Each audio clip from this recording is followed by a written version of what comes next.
Welcome everybody. Welcome to this webinar hosted by Channel and some of our partners, the City Lifer, Beehive Living, and Conscious Co-Living.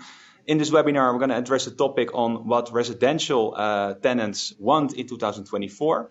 My name is Giacomo. I'm with Channels for almost 1 year now, and I'll be your moderator today. And before we commence, I would like to go through the agenda of today real quickly. I see that Williams is back with us. Williams, can you hear Yeah, us? hopefully I'll be able to hear you now. Perfect. Yeah, we can hear you and see you. Most important. Thanks. On the webinar today, the topics that we will discuss is a brief introduction about Channels itself. We will go through the key learnings from our Channels tenant survey in 2023. We will have a panel discussion of more or less 10 minutes. And finally, we have some time for addressing the main takeaways and the Q&A from the audience. So if we can move to the next slide, I will first briefly introduce Channels. Channels is a tenant experience platform, and we help to engage residential communities with their tenants. As we saw that in traditional living spaces, the top-down communication is moving towards more service-based communities where tenants really value the sense of a strong community. And with that comes a technology that we offer by means of a tenant experience platform or a mobile app. Here you can see some of the features that we have that are being used by our clients in more than 17 countries. Basically we have a platform that is being used by BTR tenants, tenants in late living, tenants in PBSA, and for co-living concepts in Europe. What we basically have today is 3 speakers, and I am going to ask them to introduce them. I will start on the left. Davin, if you can give a brief introduction, and then Williams, and then Nima, and then we can commence. Hey, yeah, thank you for having us. We're super excited to be part of your webinar. My name is Davina. I'm the creative director and co-founder of the City Lifer. We've been in the co-living business for about 6 years, and we started the City Lifer in 2023. We are involved from developing the buildings all the way to managing day-to-day operations. Based in the Netherlands, but we have a European ambition. Currently, we have about 235 beds and working on expanding to the concept to larger buildings. Our mission is to create smart and affordable co-living spaces tailored to the needs of young adults. Thank you very much. Williams. Yes, thank you. I really appreciate you taking, putting this event together. I think it's so important to be looking at what tenants want right now. I think that's a very topical subject. I think a little bit about Beehive. So my name is Williams Johnson. I'm the co-founder and CEO of Beehive Living. We are an owner-operator as well as a designer and manager, an asset manager of co-living properties, not only for the PRS sector, but also for institutional investors. We have been around it's coming to our 8th year. I think what kind of our mission is to really empower residents to lead a more connected, healthful, fulfilling lifestyle. From the beginning of our life, I think what really defined Beehive Living has been our aspirations to put the tenant at the center of our experience, and through that have a deep and meaningful impact on people's well-being. We have 6 operating assets, and we are developing others now. And we are predominantly based in the UK, but also we are now expanding internationally into Europe, starting with. That's me. Thank you. And last but not least, Nima. Hi, everyone. And also very happy to be here participating. So I'm co-founder and head of community and well-being at Conscious Co-Living. I'm currently in Argentina. We're registered in the UK, and my 2 other colleagues, 3 other, Juan is here with me, and Matt and Penny are in France and UK respectively. We started also many years ago, back in 2018, where we presented for the first time the the Conscious Co-Living Manifesto. So all about how do we create, communities that really foster connection with ourselves, with others, with nature. And we've been doing a lot of research over the years, really looking at best practices that really support thriving communities and thriving co-living businesses. And so we're also doing a lot of training, currently taking operators through programs to really support thriving on all levels. So I'm happy to be sharing insights today with all of you. Okay, thank you very much. Moving on to the next slide, we will now dive into the learnings of the survey, the tenant survey report that we conducted in 2023, so 1 year ago. Here we surveyed a little more over than 1,750 tenants in the Netherlands, France, and in the UK, based on various demographic groups. And in the next slide, you can see an overview of the groups that we interviewed. So if we can go there, Joe. Thank you. As you can see, we chose to interview tenants either in build-to-rent, co-living concepts, or student housing in multiple countries. And most important also was, of course, the age group, as we really saw different outcomes related to each age group. Basically, what we really try to get out of it is the main characteristics that tenants relate to. And in the next slide, we have the tenant and landlord relationship. That was basically one of the first topics. And a first question that I have based on this slide is for you, Nema, which is when are you going to help a new community come together, and do they believe their tenants and residents see community as important? That's the first question that I have for you. As a concept, as a developing concept, you're saying? Yeah. So what we often hear is that residents come for convenience and stay for community. So, with the housing crisis and digital nomadism, people often come to co-living for the ease of it, but often the retention rates really get extended when the experience is an experience that is life enhancing, and where people are like, wow, I'm really making friends here and my well-being is enhanced. So we see that operators that include that kind of marketing already into their messaging and through the curation also of residents have a higher chance of creating that kind of positive experience that creates longer retention. Yeah, I completely agree. And I think tenants nowadays, they expect the same service level almost as when they are booking or renting via Airbnb, for example. I think that's also a good example. I recently saw a case study of them as well. And in creating the sense of community, that's most important. And in the previous slide, you can go to the next slide first. Sometimes it's lagging a little bit. But in the previous slide, we saw they didn't highlight tenant experience specifically. But when we ask about this specifically, we get a completely different point of view.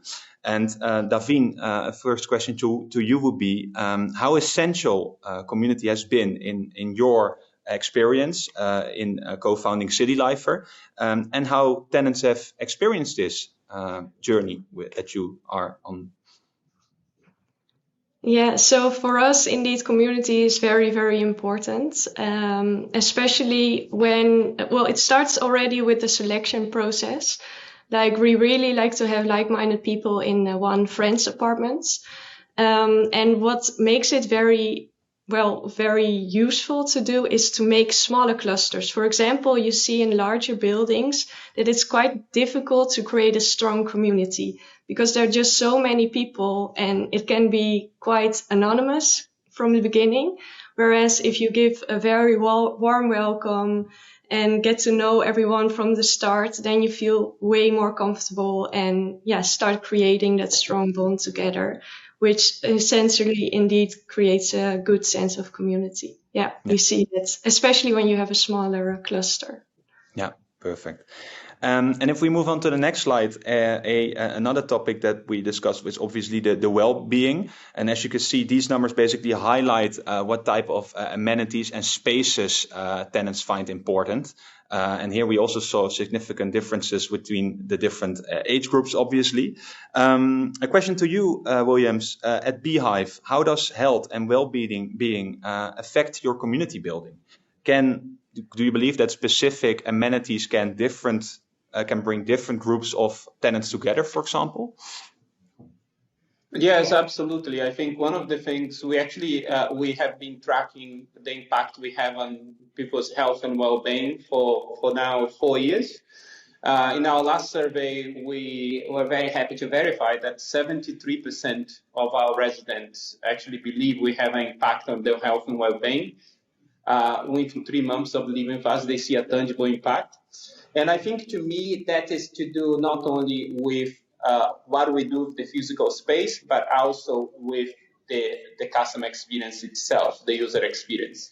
I think, for instance, when it comes to the customer experience, all the things they can do in terms of the onboarding, having the right technology, but also create a very kind of personable approach to your customer experience can lead to people having that sense of belonging and coming together. So in the case of our residents, 90% or more of our residents believe they have a strong relationship with those that they live in.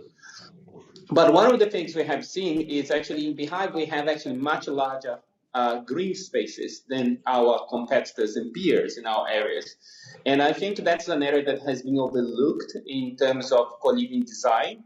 Often what we have seen, not only smaller properties, but also institutional grade assets, is that green spaces tend to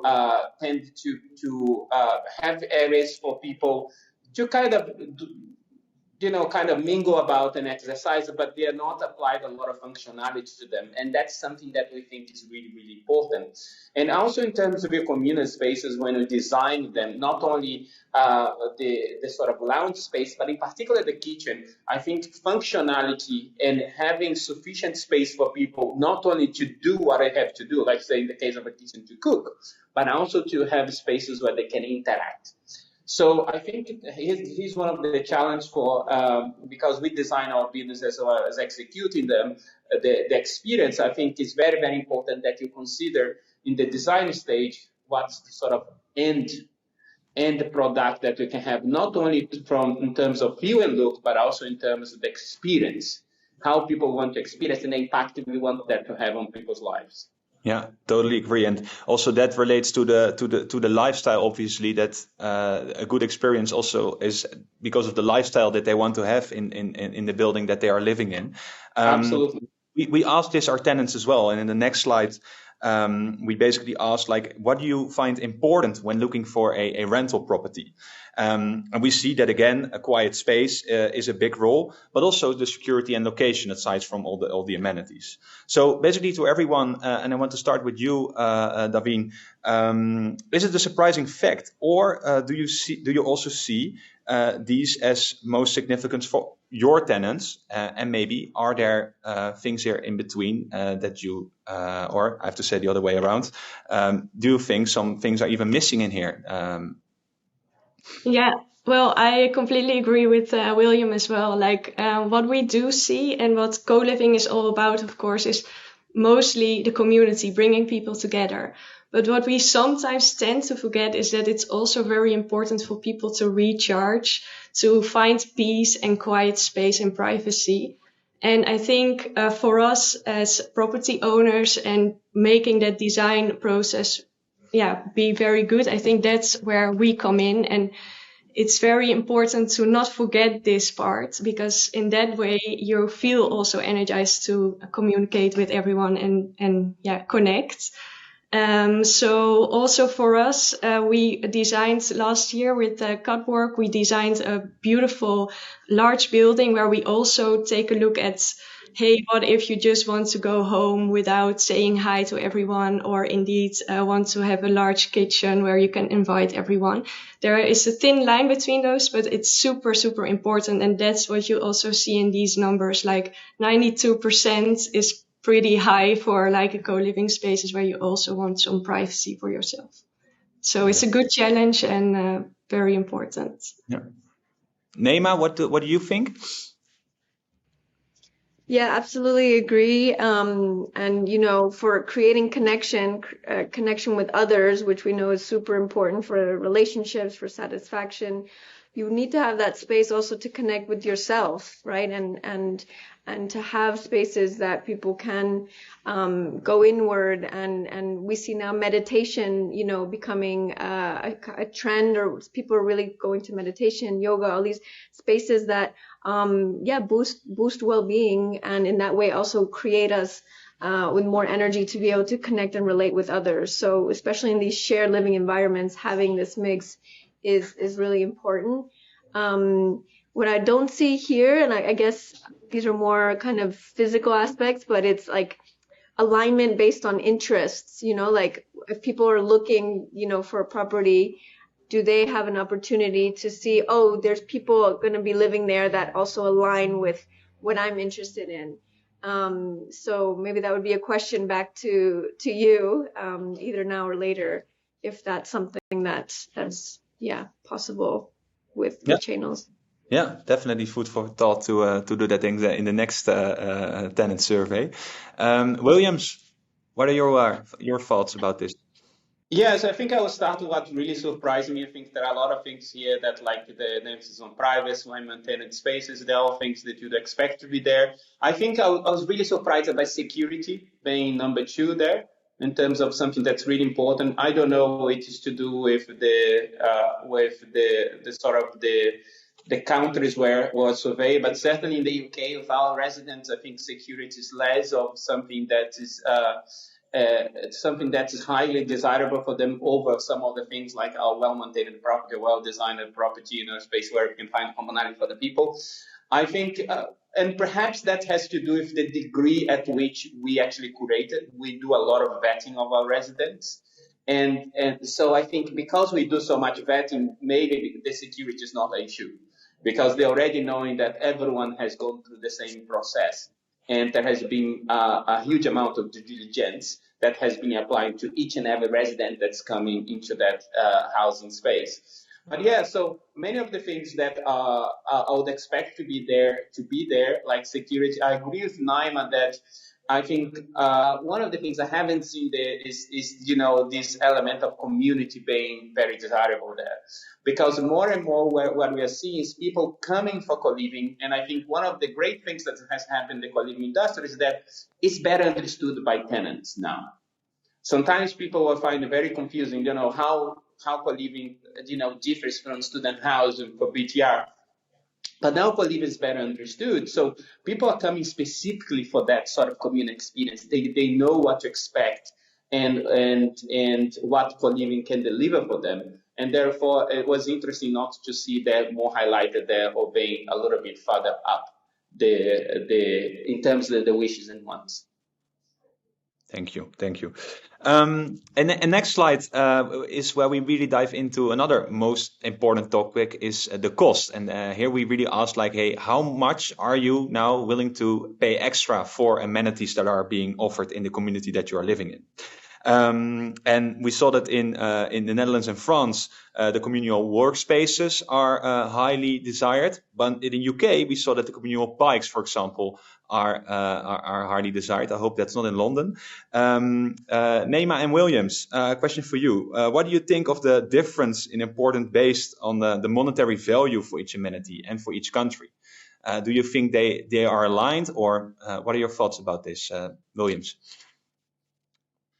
Yes, I can see how this is valuable based on our own experience for our residents. I can see how these items are valuable to them. Yet, you know, I take these monetary values with a pinch of salt.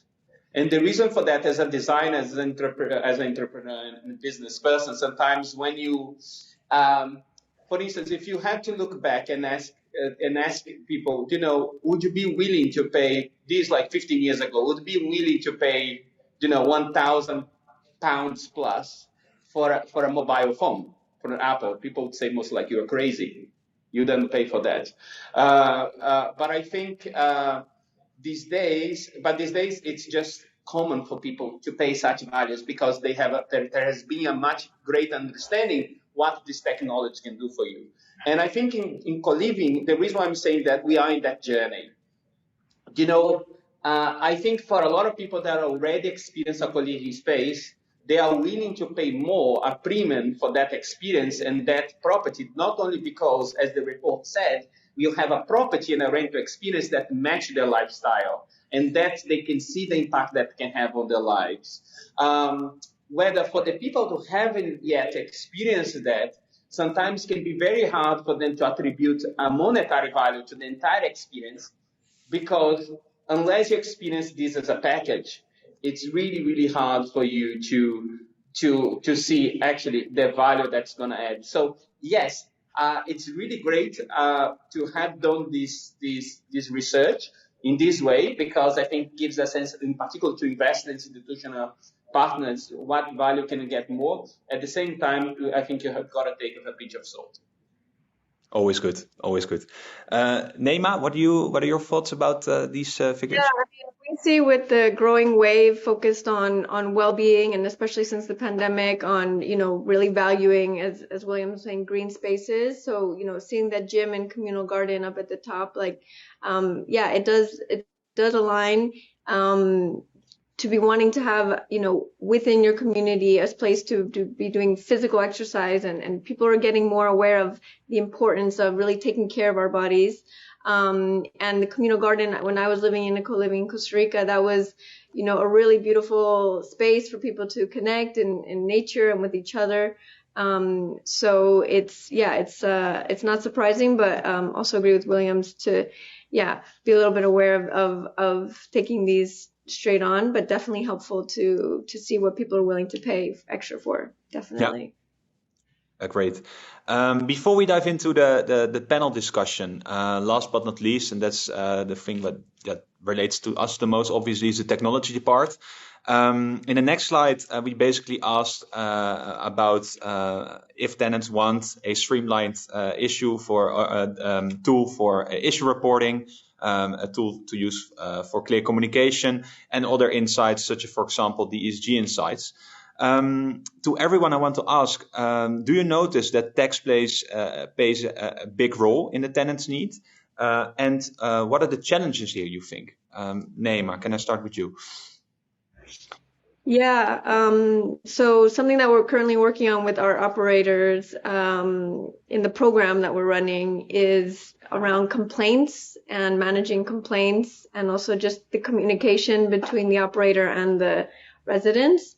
And so, we have one case of there's a WhatsApp group that's made outside of the tenant app, and then that's kind of where they're complaining about all these things, but not directly to the operator. So there's definitely need for improvement around that, both in terms of the tech and as well as setting expectations and being clear about, okay, how does the complaint go? If it's a repair, that can be pretty simple, but if it's another, broader or more social or emotional kind of complaint, where does that go? So I think there's definitely room for improvement, and we do see that residents, when there's a good app that's very organized and is clear, it's helpful, and it does support the experience. Yeah. Williams? Yes, for us it's great to be able to talk from experience. We have had a purpose-built app for now almost 3 years. And I think, the report is absolutely right. Kind of communication is one of the greatest expectations that tenants have upon an operator: clear, concise, and efficient communication. And the app actually helps that a lot. But if anything, I would say the biggest benefit of the app is that it actually frees time not only from the operational team, but also for the tenant team, for the residents to really invest more time in community life and make that somehow a little bit organized. The fact that a resident can go create an event, upload the app, and then people can sign up. They can see how many people they sign up. They can ask additional service. So the benefit of having everything in one technology, in one central location, is really, really crucial. I think we all were suffering not only from communication fatigue, but also app fatigue. We have an app for everything and anything. And, you know, when we talk about housing, we could end up having, 10, 15 apps that are used to make your interaction not only with the property, but other your peers, efficient. So by bringing that under your umbrella, you can really simplify. But I think one of the things that often get overlooked, I would say, and is that it takes a while for people to get used to an app. It's not something, even though they may recognize the benefit, it doesn't happen like this. And I think what it happens is often, people are so used to maybe mainstream things like WhatsApp, so it's very easy for them to go to that things that they are particularly used to. So there is a process for anyone wanting to invest into an app that you have to educate them on the benefits and work with them to make sure that they slowly but surely get to the full benefit of the app by regularly and constantly using it. But that is a journey. It's not something that happens immediately. Yeah, completely agree. Yeah. Davin. Yeah, what we see is that indeed it should be very easy for tenants to use. So in that case, WhatsApp does really do a good job sometimes. It can also be omni-channel where you keep track of everything that comes in. And it's very helpful to communicate very fast, and especially communicating is very important when it comes to maintenance requests, etc. Also to keep everyone informed, even if it's a big issue, everyone feels heard and okay if you just know what's happening. So I think these are doing the tricks. Yeah. Yeah.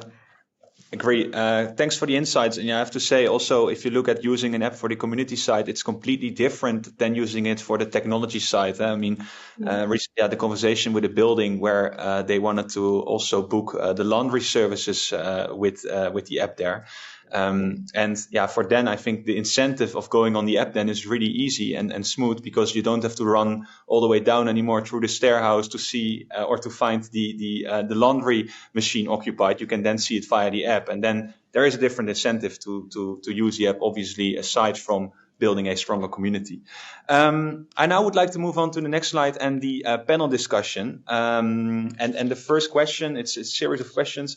I have them lined out here. The first question is that based on the 2023 results, what surprised you the most? And is there anything that you see differently in the tenant groups that you work with? Naima, can I start with you?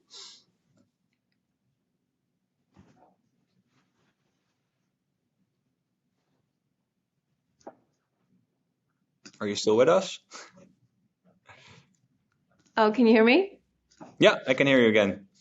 I was just going to say I want a moment to think about it, so I will pass it on. Then I can start with Williams. Take your time. Yes, pleasure. Thank you. I think, the first thing to be said is that, I'm glad to say that after now, 8 years of operation, co-living now is much better understood by prospective residents. So when you talk about co-living, you don't have to explain what it is. People already, they're going to ask you very specific questions about, your experience and different elements of the concept, rather than what the concept is. So the things I have seen on our previous results is, I think, it's that with the high cost of living, people are already paying a lot for the rent. So that comes with a greater demand for quality and flexibility, and that's suiting people going to co-living. And what I mean by that is the private rental sector is expensive in general right now for most people. Rent in general is. So people are going to think, okay, if I'm going to pay a lot anyway, I might as well pay for something that has the quality and is professionally managed. And that's suiting co-living versus, properties that are managed by landlords or people that are perhaps not have the same infrastructure of an operator. The other thing we have seen is, particularly since the pandemic, we have seen more mature tenants, older people looking for co-living, but also couples as well. We have seen couples has been the biggest increase, particularly young couples. In the first experience, together, they are looking more and more for co-living as a place for them to start their life. And then finally, I think green spaces and desks have become the number one amenity for you to have. I know for some kind of institutional grade assets say no, a desk is a normal thing, but sometimes we forget that in the UK, only 1% of the entire stock of the country for the rental market it's actually purpose built. So the 3 million properties that exist for the rental sector, a lot of them don't have some of these amenities that are expected now. So therefore, I think it's just something for people to be aware when you are looking at your furnishing, fittings, and equipment to really make sure it aligns with the current needs and wants of the community. And I think that's all I wanted to say. I think just kind of perhaps just emphasize the importance of green spaces not simply being a garden, but a space where people can tune in, tune out, do exercise, and interact with others. So it's not simply about having a garden, it's having something that's landscape, purpose-built, purpose designed, and there is a strategy for people to be able to make the most of the use of that green space. Yeah, that's where it starts with, definitely. Davin, what is your takeaway? Yeah, I think as well, like what I saw in the results is that some people think about good communication and responsiveness like a bit lightly. But here, I think in the Netherlands, it is like how we perceive it. Everyone wants like the best service. It's a smile on your face when you pick up the phone and help people. It can be those little small things, but I think indeed it's the complete service around co-living. It's not only a rental place, but also, creating new friendships.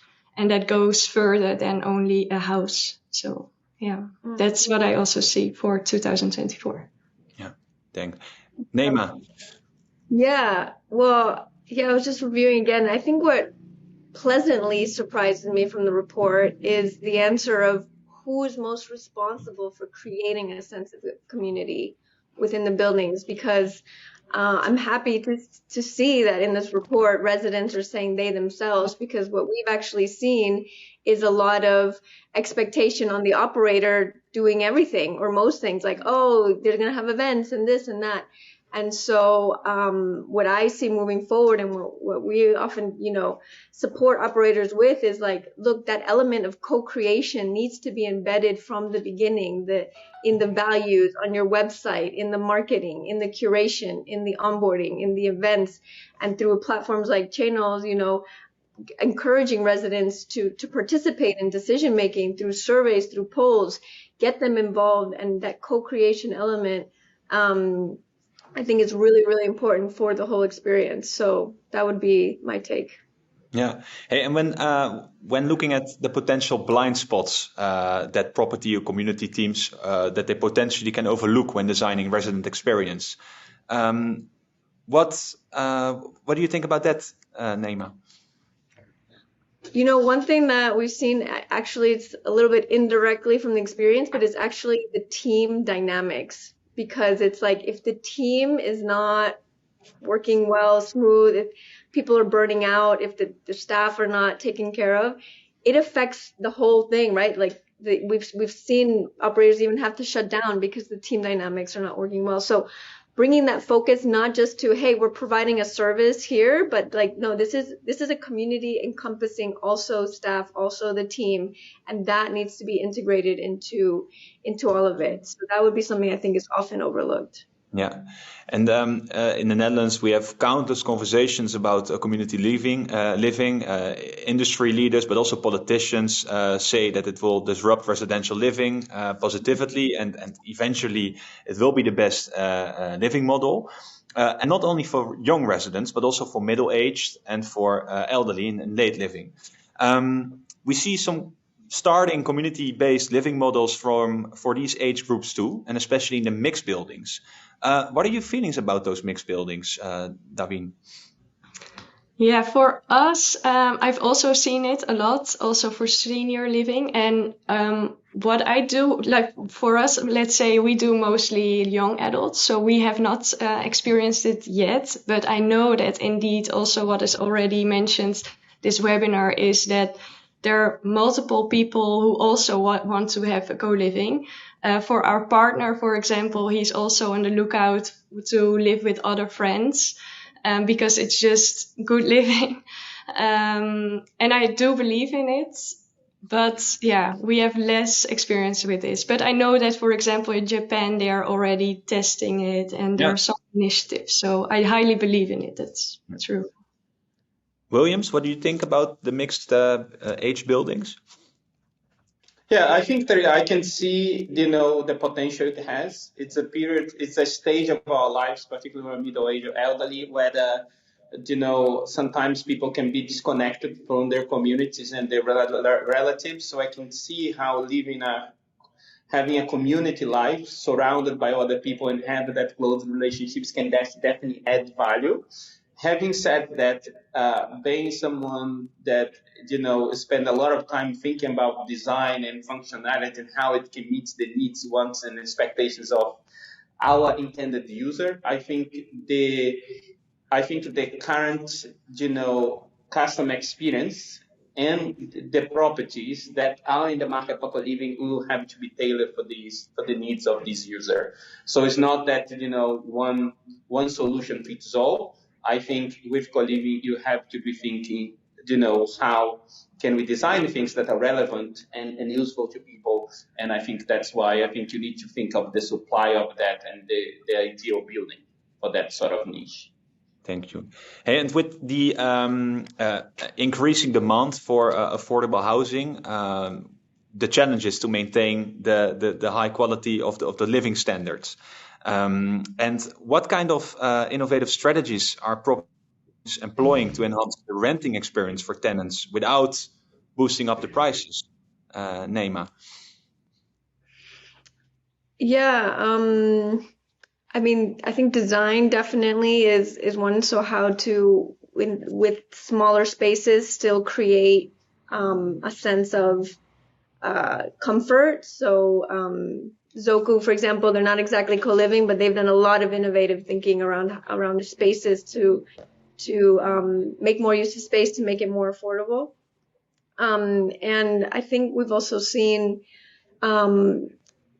additional revenue streams as part of the business model. So not just depending on rent, rooms as being your business model, but also, okay, how do we partner with neighborhoods? How do we rent out common spaces? How do we get creative about bringing additional revenue? Because that can then create more affordability for residents while keeping the business model strong. Yeah, thank you. Another question, since our next webinar will be more focused on the ESG impact. What measures do you think landlords are implementing to promote the sustainability and reduce the environmental footprint? Williams, can I ask it you first? What I have seen so far. Bear in mind that the vast majority of the private rental sectors today it's really managed by private landlords rather than institutional landlords. What I have seen is to be honest, like ESG being a bit of an afterthought for a lot of private rental sector. Unfortunately, that it is. When I come to co-living operators, I think really the focus needs to be on education of the tenants, as well as the living in a property that's already you're thinking of the ESG as a goal. For instance, now properties, for instance, since the beginning, that was 8 years ago for us, we had sensors. So that to empower residents to match their lifestyle with adapt their lifestyle and make that work in terms of energy use. So as they enter the units, the heating system switches on and they come out, it switches off. So they don't have to think about that.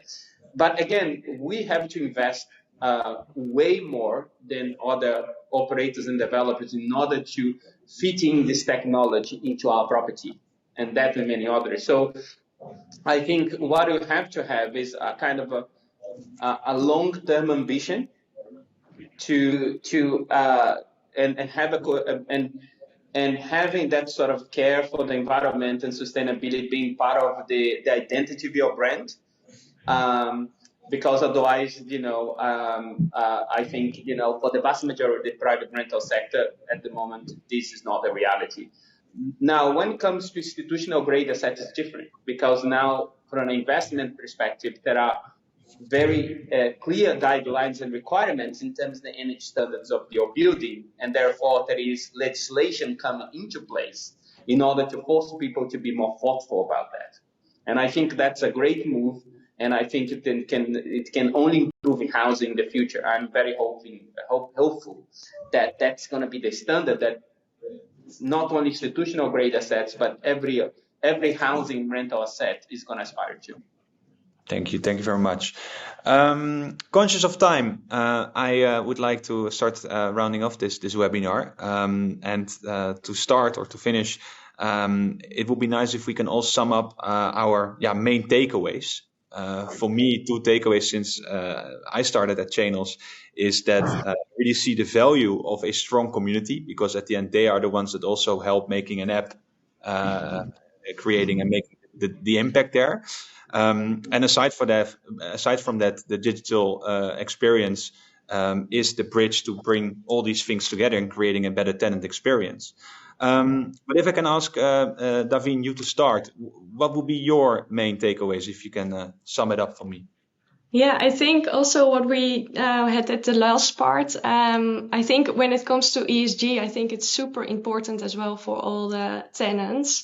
And you can also see it as begin with, for example, find new buildings that are already in the city centers. If you use them again, and make sure that you can create a new floor plan on top of that, then it's already very sustainable. I think these are very important things also for the future, to really think about environment and affordability in the Netherlands as well.